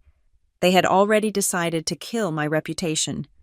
The only choice I had left was whether to let them pull the trigger or to blow up the gun in their hands. I forwarded the email to Maya and Elliot. "Add this to the pile," I typed. "It is proof of premeditated defamation." Then I sent one final text to Maya. "Tomorrow, I am going to ask for her resume. Are you ready?" Maya's reply came back 3 seconds later. "The law is ready. The rest is up to you." I turned off the phone. I stood up and walked to the window of my empty apartment. I looked toward the city center, where the Lumaverge Tower stood like a needle against the night sky. I did not feel fear. I felt the cold, hard clarity of a surgeon picking up a scalpel. Tomorrow, I will walk into that building one last time, and when I walked out, the skyline would look very different. The morning of the Vision 2030 Town Hall arrived with a sky the color of bruised iron.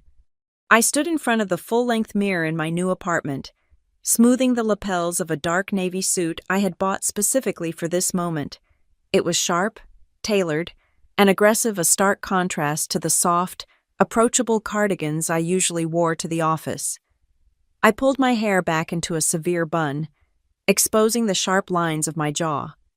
I applied a shade of lipstick that was a little darker than my usual nude, a shade that looked like dried blood.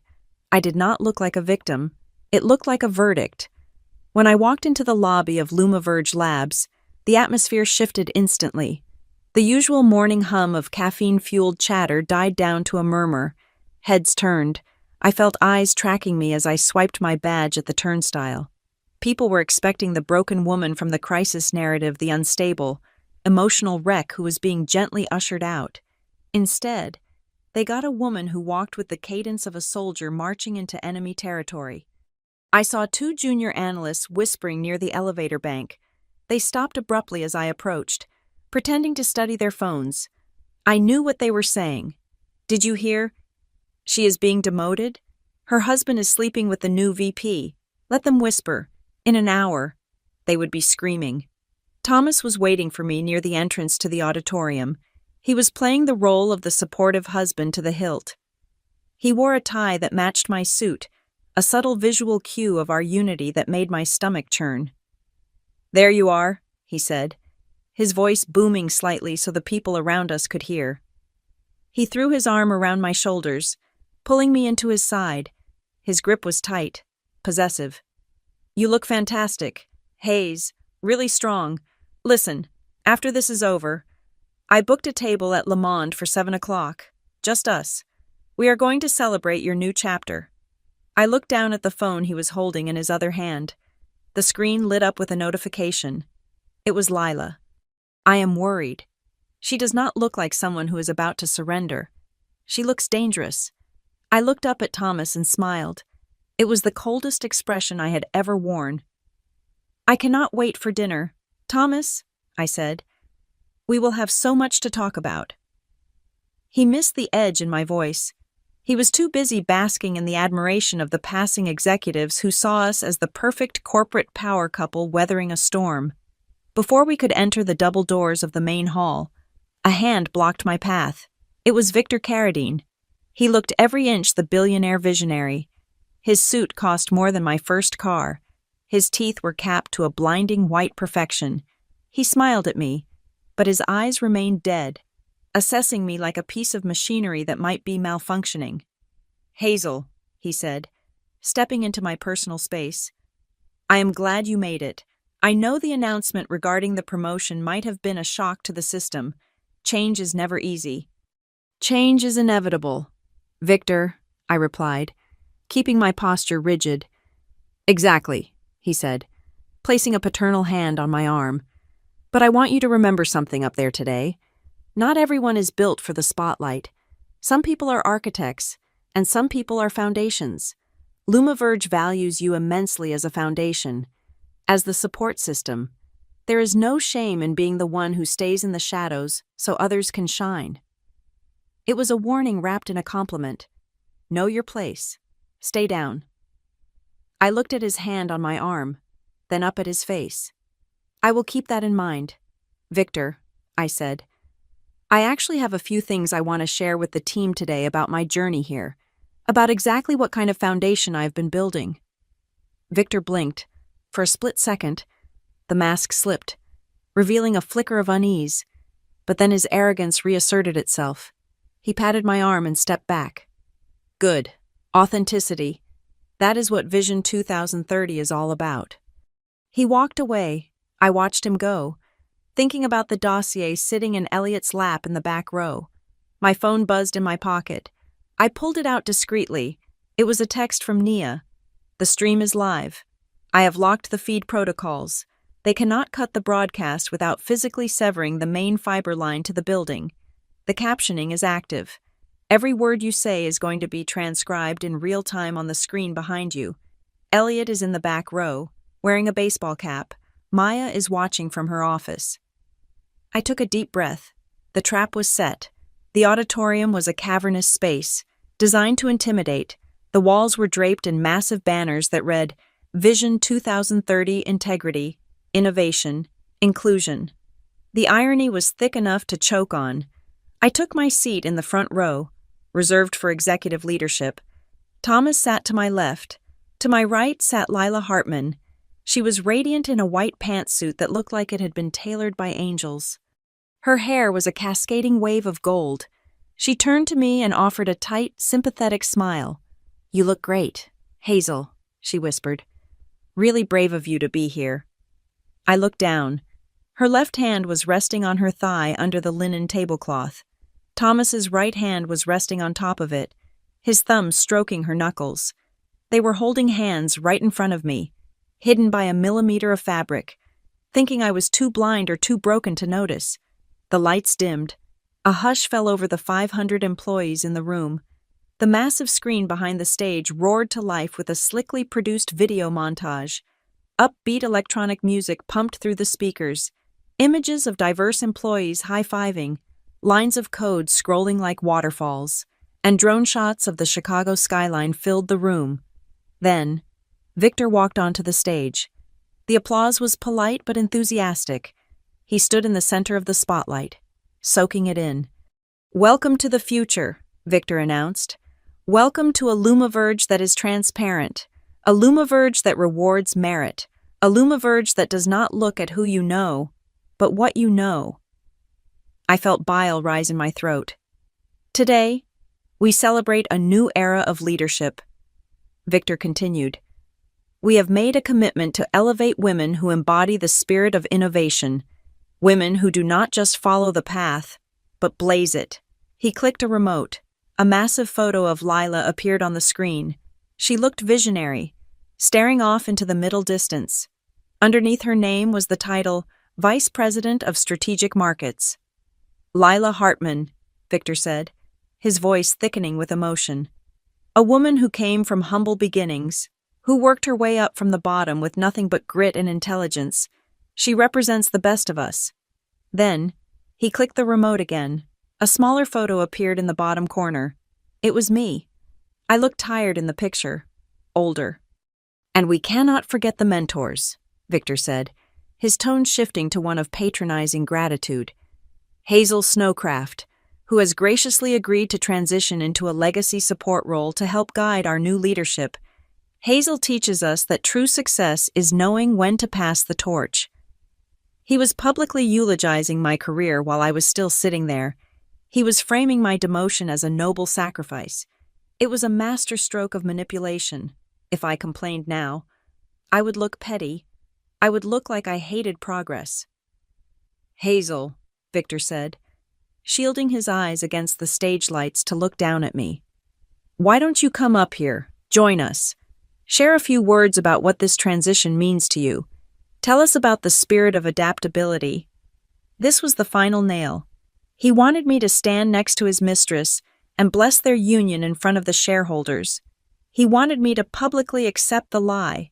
Thomas nudged me with his elbow. Go on, he hissed under his breath. Do not make it weird. Just say thank you and sit down. Lila turned to me, her eyes shining with false encouragement. We are all behind you, Hazel. I stood up. My legs felt heavy, but steady. The sound of my heels on the stairs leading to the stage echoed in the silence. Click, click, click. It sounded like a countdown. I walked to the center of the stage. The heat of the spotlights hit me like a physical wall, blinding me to the audience. I could not see their faces, but I could feel their judgment. I could feel the cameras broadcasting my image to thousands of investors and employees across the globe. Victor stepped back, gesturing to the podium. He looked smug. He thought he had won. He thought I was about to read the script he had written for me. I gripped the sides of the podium. The wood was cool under my damp palms. I leaned into the microphone. Thank you, Victor, I said. My voice was clear, amplified, filling every corner of the room. Behind me, the automated captions began to type out my words in huge white letters. Thank you, Victor.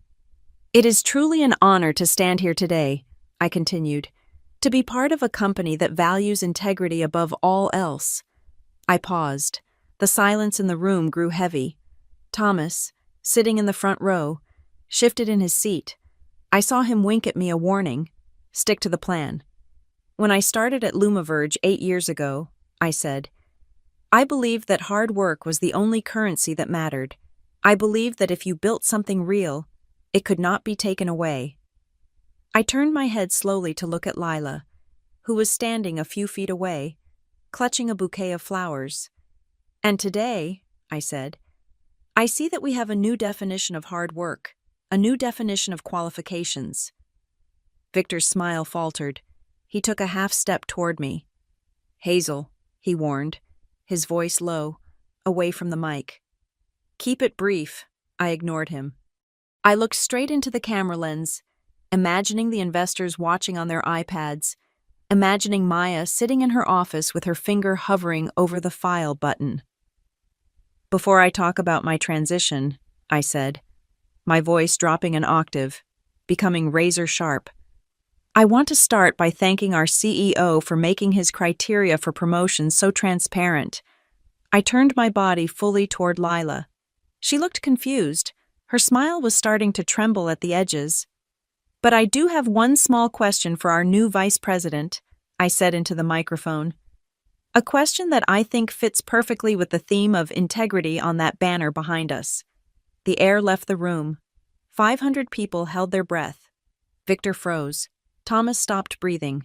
Lila, I said, smiling a smile that did not reach my eyes, a smile that was a baring of teeth.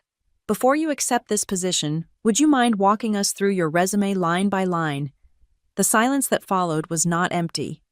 It was the sound of a fuse reaching the powder keg. Thank you, Victor, I said, my voice echoing through the silent auditorium. I truly appreciate the clarity you have provided regarding the criteria for this promotion. It is inspiring to see that merit is the only metric that matters at Lumiverge. I turned slowly, pivoting on my heel to face Lila Hartman. She was standing a few feet away, clutching her bouquet of white lilies like a shield. Her smile was frozen. a porcelain mask that was beginning to show hairline cracks. To truly inspire the female employees watching this live stream, I said, keeping my tone conversational, almost warm. I think they would love to know the specific path you took. It is rare to see someone rise from a new hire to vice president in just over 2 years. It is a trajectory that deserves to be studied.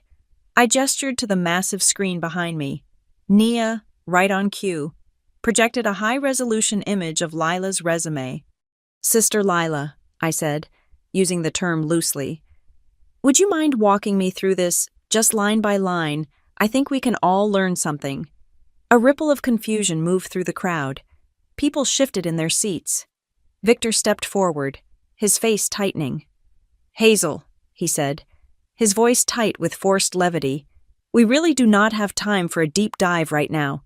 The schedule is tight, and we have breakout sessions starting in 10 minutes. It will only take a few minutes."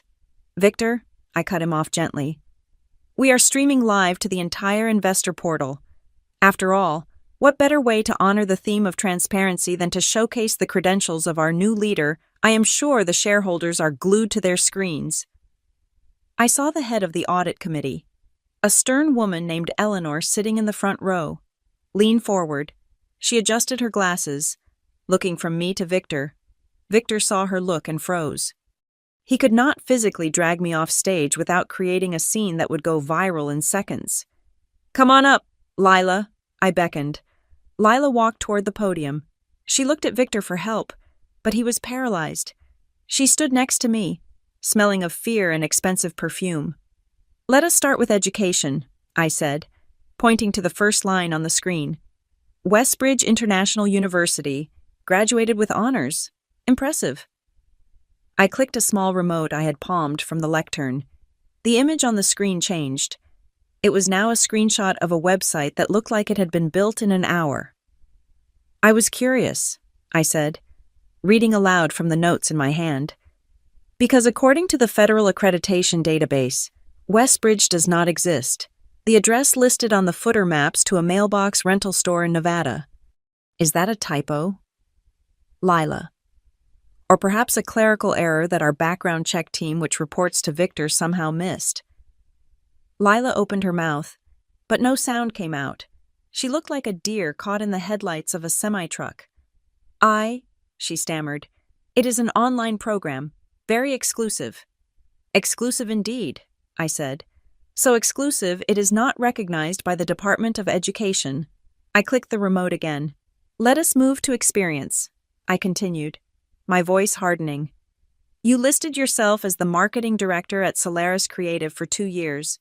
That is a major leadership role." The screen flashed to an email. It was from the founder of Solaris. I reached out to them. I explained to the audience. This is their reply. "It says here that you were an unpaid summer intern. Your primary responsibility was managing the social media calendar for a local bakery client. You left after 3 months." I turned to look at her. "That is a significant jump in title, Lila. From intern to director. Did you just round up?" The room was deadly silent. You could hear the hum of the air conditioning. Lila was trembling now, visible to everyone in the first 10 rows. "This is inappropriate," a lawyer from the legal department hissed from the side of the stage, but he was too scared to walk into the camera frame. "I think what is inappropriate," I replied, "is fraud." Victor lunged. He actually lunged toward the microphone, his composure shattering. "Cut the feed," he shouted to the back of the room. "Cut the damn feed now." I would not do that. The voice came from the back of the hall. It was deep, resonant, and carried an authority that stopped Victor in his tracks. Elliot Grayson stood up. He took off his baseball cap. He walked down the center aisle, every eye in the room following him. "I think you should let her finish," Elliot said. "I am Elliot Grayson. I co-founded this company, and I have a few documents here regarding how Mr. Carradine selects his leadership team." The cameras swiveled. The whispering in the room turned into a roar. Victor looked like he had seen a ghost. "Elliot," Victor choked out, "you signed a non-disclosure agreement." "I signed an agreement based on a lie," Elliot said, continuing his march toward the stage. I took the attention back. Before we hear from Mr. Grayson, I said, I want to address one final qualification, one that is not written on the resume, but seems to be the most important one for this promotion. I clicked the remote one last time. The screen is filled with a collage. It was not text. It was a timeline of hotel receipts, dinner bills, and calendar invites. This is the soft skill requirement, I said. Sleeping with the husband of a colleague. The crowd gasped. It was a collective intake of breath that sucked the oxygen out of the room. I pointed to the screen. These are receipts from the St. Regis, dates corresponding to when my husband, Thomas Wolfe, claimed to be on client visits, and these are the room service orders for two. Thomas shot up from his seat in the front row. His face was crimson. You are lying, he screamed, his voice cracking. She is making this up. She is crazy. This is a fabrication. Is it? I asked calmly. I clicked the remote again. The screen changed to a Slack conversation. This is your Slack log. Thomas? I said. Your laptop is still logged in at our house, and this, I pointed to a specific email displayed in 40-point font, is the email you sent Lila 3 weeks before she was hired, the one where you told her, and I quote, just paint the resume a little brighter. Babe, nobody checks the small agencies. I will tell Victor you are a prodigy. The murmur in the room turned into a clamor. People were standing up. Phones were out, recording the screen, recording me, recording the ruin of 3 reputations. I saw you together last night. A woman from marketing whispered loud enough for the microphone to catch. I saw them in the cab. I looked directly into the camera lens. The red light was steady, unblinking. I know what comes next, I said. After today, they will try to tell you I am unstable. They have a crisis plan written to paint me as a jealous, hysterical woman. They will say, I did this out of spite. I paused, letting the weight of the moment settle. That is why, 1 week ago, I filed a formal whistleblower complaint with the Securities and Exchange Commission and the State Labor Board. I announced, everything you are seeing today, the fraud, the fake resume, the financial irregularities is already in the hands of federal investigators. My lawyer filed the paperwork before I walked into this building. I am not a disgruntled employee having a breakdown. I am a protected witness exposing a crime. Elliot reached the front of the room. He did not come up on stage. Instead, he walked directly to Eleanor, the board member. He handed her a thick black binder. This contains the original capitalization table, Elliot said, his voice carrying without a microphone. It shows the revenue inflation scheme from 5 years ago, and it includes the suppressed police report from the harassment claim Victor paid to Barry. Eleanor opened the binder. She looked at the first page. Then she looked at Victor. Her face was white with fury. She stood up. Cut the audio, she commanded. Now, she turned to Victor. Mr. Carradine, you will step down from this stage immediately. The board is convening an emergency session in 10 minutes. Ms. Hartman, you are suspended pending an external investigation.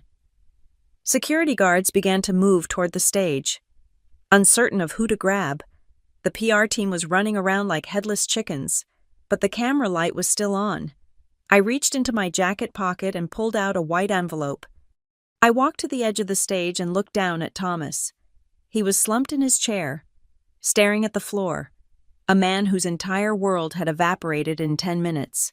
Thomas? I said. He looked up. His eyes were hollow. This is not a prop, I said, tossing the envelope into his lap. Those are divorce papers. I signed them this morning. You can keep the apartment. It is leveraged with debt you took out in my name anyway. I am sure your lawyer can explain the fraud charges that will be coming with that. I stepped back to the microphone for one last time. I officially resigned from LumaVerge Labs, I said. Effective immediately. I refuse to build my future on a foundation of fake degrees, stolen bonuses, and lies disguised as integrity. To those of you who want to stay, good luck. Do not let them tell you that you are crazy for seeing the truth. I took the employee badge from around my neck. I laid it on the podium. Then, I walked down the stairs. The room parted for me like the Red Sea. No one spoke. No one tried to stop me. I could hear the furious whispering of the board members huddled around Eleanor. I could see Lila crying silently on the stage, abandoned by the men who had used her. As I passed the AV booth, Nia looked up from her console. She gave me a tiny, imperceptible nod. "It is uploaded," she mouthed. "It is everywhere."